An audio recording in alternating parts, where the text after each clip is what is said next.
Αν ασχολείστε με τον τομέα της τεχνολογίας και λαμβάνετε συχνά μέρος σε συζητήσεις τεχνολογικού περιεχομένου, σίγουρα υπάρχουν πράγματα που πιστεύετε για αυτό το πεδίο.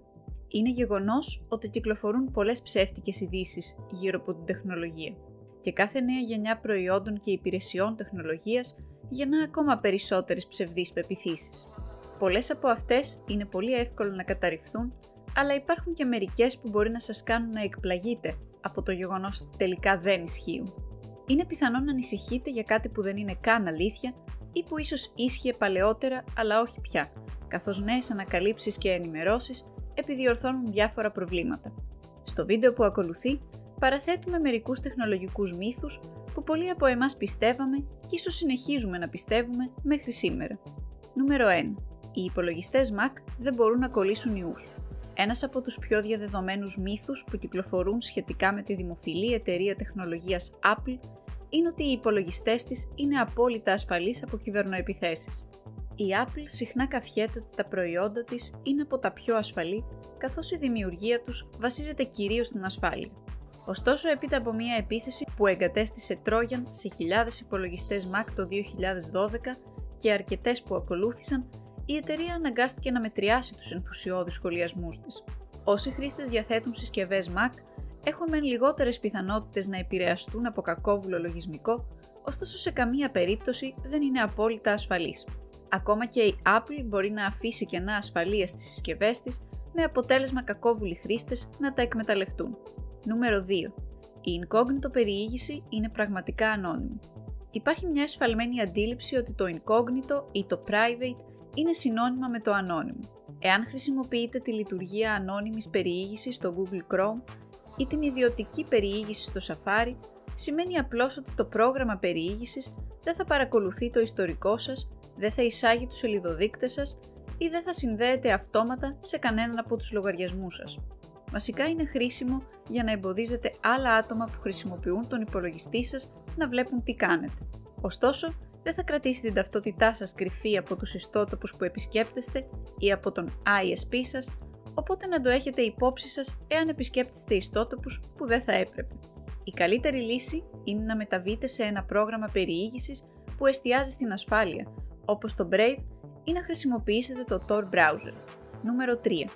Το να αφήσετε το τηλέφωνό σας συνδεδεμένο στην πρίζα καταστρέφει την μπαταρία. Ίσως ένας από τους πλέον διαδεδομένους μύθους που κυκλοφορούν για τα smartphones. Οι περισσότεροι από εμάς αφήνουμε το τηλέφωνό μας συνδεδεμένο κατά τη διάρκεια της νύχτας, πολύ μετά την πλήρη φόρτιση της μπαταρίας. Κάποιοι ισχυρίζονται ότι αυτό θα έβλαπτε τη διάρκεια ζωής της μπαταρίας του τηλεφώνου, αλλά στην πραγματικότητα δεν υπάρχει καμία απόδειξη ότι κάτι τέτοιο ισχύει. Τα σύγχρονα smartphone λειτουργούν με μπαταρίες ιόντων λιθίου, οι οποίες είναι αρκετά έξυπνες ώστε να σταματήσουν τη φόρτιση όταν φτάσουν στη μέγιστη χωρητικότητα. Είναι πιθανό όταν ένα τηλέφωνο είναι συνδεδεμένο στο φορτιστή όλη τη νύχτα να χρησιμοποιήσει λίγη μπαταρία και να πέσει στο 99% και έπειτα να φορτίσει ξανά στο 100%. Εάν ξυπνήσετε κατά τη διάρκεια της νύχτας, απλά αποσυνδέστε το ή βγάλτε το από το φορτιστή. Αλλά ακόμα και αν δεν ξυπνήσετε, δεν υπάρχει λόγος να ανησυχείτε για την μπαταρία της συσκευής σας. Νούμερο 4. Θα πρέπει πάντα να αφήνετε την μπαταρία του κινητού σας να τελειώσει εντελώς πριν το επαναφορτίσετε. Σε αντίθεση με τον παραπάνω, αυτός ο μύθος όντως μπορεί να βλάψει μακροπρόθεσμα την μπαταρία του κινητού σας.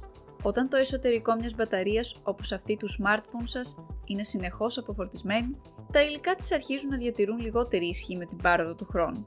Αυτός είναι ο λόγος για τον οποίο το παλιό σας τηλέφωνο διαρκεί όλο και λιγότερες ώρες σε σύγκριση με μια καινούργια συσκευή. Μερικοί άνθρωποι εξακολουθούν να πιστεύουν ότι η αποφόρτιση ενός τηλεφώνου στο 0 βοηθά περιστασιακά ως μια αναβαθμονόμηση. Αλλά το πρόβλημα είναι ότι τα σύγχρονα τηλέφωνα σπάνια φτάνουν στο τέλος της διάρκειας ζωής της μπαταρίας. Θα κάνουν αυτόματο κλείσιμο ακόμα και αν έχουν λίγη μπαταρία ακόμα. Εάν συμβεί κάτι τέτοιο, αφήστε το τηλέφωνο έτσι για λίγες ώρες πριν το συνδέσετε στο φορτιστή, εάν φυσικά δεν το χρειάζεστε άμεσα. Η καλύτερη στρατηγική που μπορείτε να εφαρμόσετε είναι να μην αφήνετε ποτέ το τηλέφωνο να πέσει κάτω από το 20%. Το να διατηρείτε την μπαταρία πάντα μεταξύ 30% και 80% είναι ένας καλός τρόπος για να αυξήσετε τη διάρκεια ζωής της. Νούμερο 5. Δεν πρέπει να απενεργοποιείτε τον υπολογιστή σας κάθε μέρα. Ενώ ορισμένοι μπορεί να πιστεύουν ότι είναι επιβλαβές να κλείνουν τον υπολογιστή τους κάθε βράδυ, η αλήθεια είναι ότι στην πραγματικότητα είναι καλό αυτό να γίνεται τακτικά. Είναι εύκολο να αποκτήσετε τη συνήθεια να βάζετε το φορητό υπολογιστή σας σε κατάσταση αναστολής λειτουργίας, ώστε να μπορείτε να επιστρέψετε εύκολα σε αυτόν χωρίς να χρειάζεται να κάνετε εκκίνηση. Όμως, η απενεργοποίησή του όταν δεν χρησιμοποιείται εξοικονομεί ενέργεια και ασκεί λιγότερη πίεση στα εξαρτήματά του, γεγονός που θα μπορούσε να του επιτρέψει να διαρκέσει περισσότερο. Νούμερο 6. Τα κινητά προκαλούν καρκίνο του εγκεφάλου. Άλλος ένας μύθος που έχει επικρατήσει είναι ότι τα κινητά τηλέφωνα εκπέμπουν ακτινοβολία που μπορεί να απορροφηθεί από τον ανθρώπινο ιστό. Ωστόσο, δεν υπάρχουν επαρκή στοιχεία που να δείχνουν ότι τα κινητά προκαλούν καρκίνο του εγκεφάλου. Αν και υπήρξαν ορισμένες ανησυχίες ότι η ενέργεια ραδιοσυχνοτήτων από κινητά τηλέφωνα κοντά στο κεφάλι μπορεί να επηρεάσει τον εγκέφαλο και άλλους ιστούς, μέχρι σήμερα δεν υπάρχουν στοιχεία από μελέτες σε κύτταρα, ζώα ή ανθρώπους ότι μπορεί να προκαλέσει καρκίνο. Νούμερο 7. Οι κεραίες 5G προκαλούν ασθένειες. Ορισμένοι άνθρωποι ανησυχούν εδώ και καιρό ότι τα σήματα κινητής τηλεφωνίας, το Wi-Fi και πιθανώς ακόμα και το ραδιόφωνο στη δεκαετία του 1930 τους αρρωσταίνουν. Στη γεμάτη συνωμοσίες εποχή μας, όπου η παραπληροφόρηση είναι ευκολότερο από ποτέ να διαδοθεί μέσω των social media, το 5G έχει τραβήξει μεγάλη προσοχή. Με την εξάπλωση της πανδημίας των τελευταίων ετών, πολλοί έχουν συσχετίσει την τεχνολογία 5G με τον ιό. Ωστόσο, δεν υπάρχει επιστημονικά επικυρωμένη σύνδεση μεταξύ του 5G και του COVID-19.